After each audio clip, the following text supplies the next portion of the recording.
Welcome back to the Deep Dive. Today we're looking at a really potent piece of source material. It's excerpts from well, a philosophical speech about spiritual direction, about destiny. That's right. And just to be clear, as always, our focus is on pulling out the core ideas, the structure of the thinking in the source itself. We're not here to endorse or critique the specific theology. This is purely a deep dive into this concept called the way. Exactly. And the source is a speech given by Sun Myung Moon back in 1974 titled simply The Way. And it really is layered. It explores direction, destiny, constantly shifting how you think about what a path even means. Okay, so our mission here is to unpack those shifting definitions. We need to go beyond just, a physical road. Yeah, much further. Looking at what defines a whole way of life, the ultimate path to connect with the divine, and, this seems crucial, the posture, the sacrifice that's demanded from people who choose this path. It really does sound less like a map Yeah. and more like an instruction manual for the traveler's soul, as you put it. Right. And the text starts right there, clarifying that the term the way isn't just like the asphalt under your feet. Okay. It covers the spiritual sense, your way of life, and also the paths of human connection. Things like the way of filial piety or the way of loyalty. It's the intentional direction you take towards anything or anyone, really. Okay, so let's get into this core paradox then. It seems to dictate how you value the path itself. The source talks about true ways and false ways, right? But the criteria for what makes a good path, it flips completely once you reach the ultimate goal. Exactly. In our normal lives, chasing a goal, meeting someone important, we're wired for efficiency. Shortest route possible, fastest way. Always. But here's the radical shift in the philosophy. Once you've met God, the ultimate goal in this context, the whole purpose changes. You suddenly don't want the shortest way anymore. You want the longest. You want the longest possible way. It's a profound flip of that efficiency mindset. Yeah, it really is. It's saying the ultimate goal isn't just getting there. It's the duration of being there, of the union. If you're walking a path with the divine, you'd actually choose a long way. You'd want to live the longest possible number of days, keeping that connection.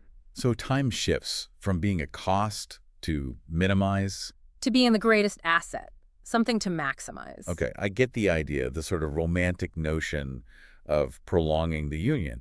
But isn't that a really tough sell for a follower? Yeah. You're asking them to actively choose inefficiency just for companionship. How does the text square that? Well, the rationale boils down to the quality of the journey, maybe more than the raw length. A way gets defined as good, primarily, if there's a promise you can meet God earlier. If not, it's considered a bad way. But the path itself, the abstract road, it's secondary to the traveler's internal state, their attitude. So if distance becomes irrelevant after you reach the goal, then the only thing left that truly matters is how you carry yourself on that path, the spiritual posture you mentioned. Precisely. Your preparation, your attitude, it defines the quality of the path. The source gives this contrast. Two people arrive on time for a meeting. Right. One woke up early, spent ages preparing their mind, arrived totally ready. The other rushed, slid in right at the last second, but without that internal composure. Okay. The one who prepared longer, in the source's language, has already been with Father. That intentional effort before the actual meeting, that counts as part of the connection. So willingness is everything. The text makes this powerful point.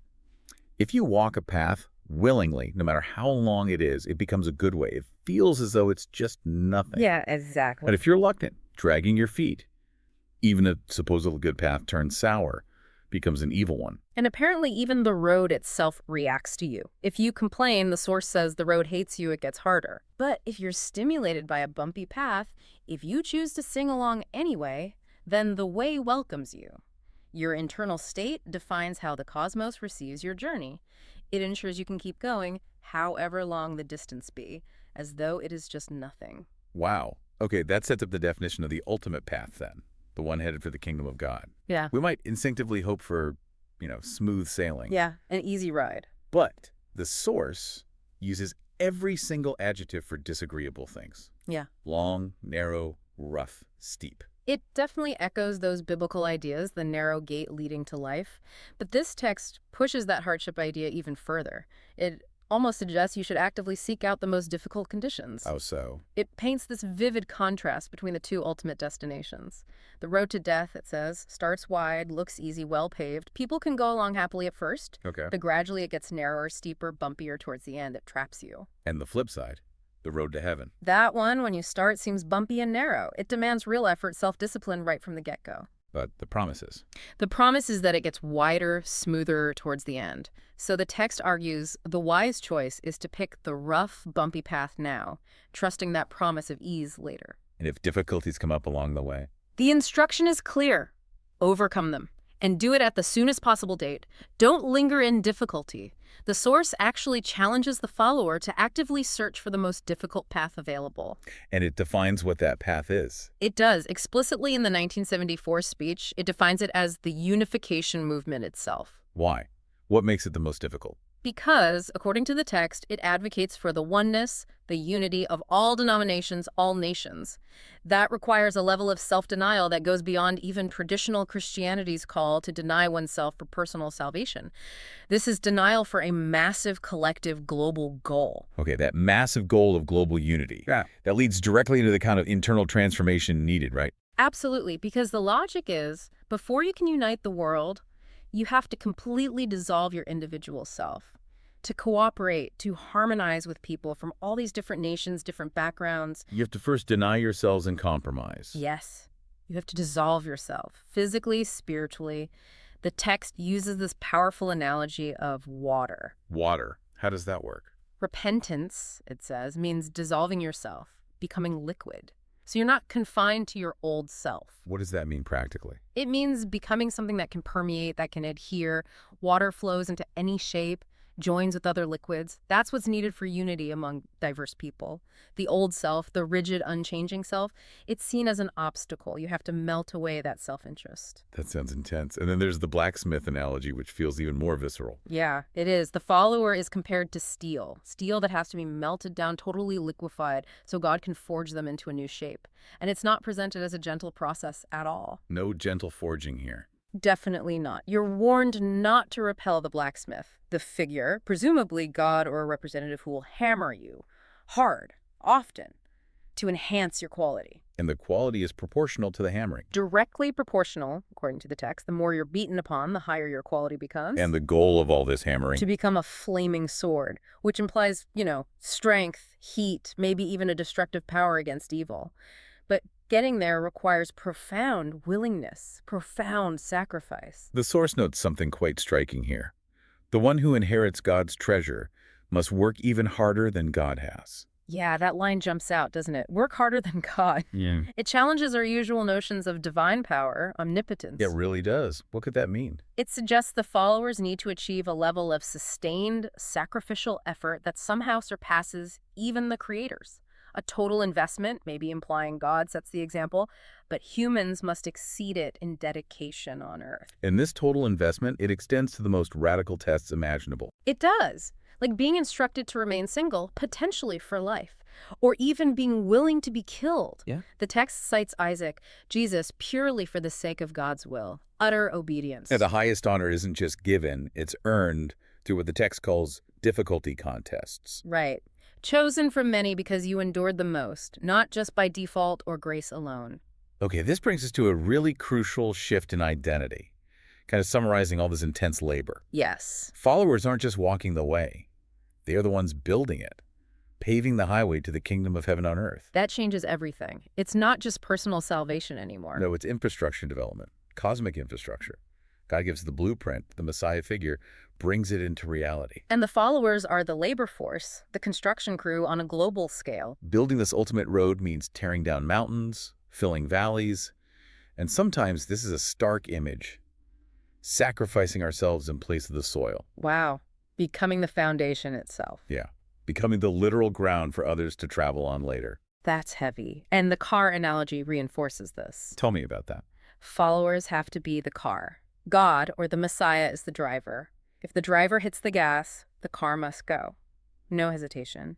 Carrying the people who will eventually ride on that finished, smooth highway, there's zero room for resistance in that model. And this highway isn't just local.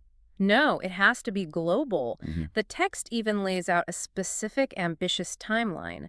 It talks about aiming for the spiritual restoration, which seems to mean deep acceptance of the movement's principles in America by 1981. 1981, that's specific. Very. And it says if the nation failed to receive the movement by then, the mission would have to shift, go to another nation. It underlines the urgency, the mobility required for this work. That's a monumental plan, spanning nations, decades. And the source implies that only after completing all this building work, this global highway paving, Only then. can the leaders be called the true parents in the fullest sense. And only then can the followers actually enter this kingdom of heaven on earth.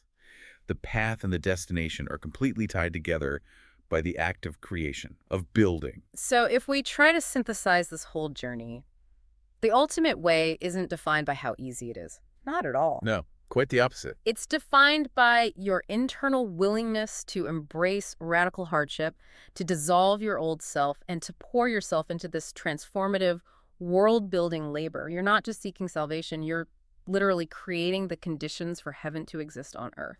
That's a clear path forward, certainly, but incredibly demanding.